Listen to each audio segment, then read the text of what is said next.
ako parang nakikinig-kinit ako na rin yung ano pa eh, yung kung ano mangyayari. Pero hindi ganito.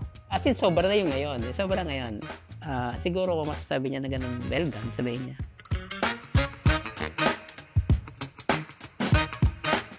Parang ako pa rin yung bata dati.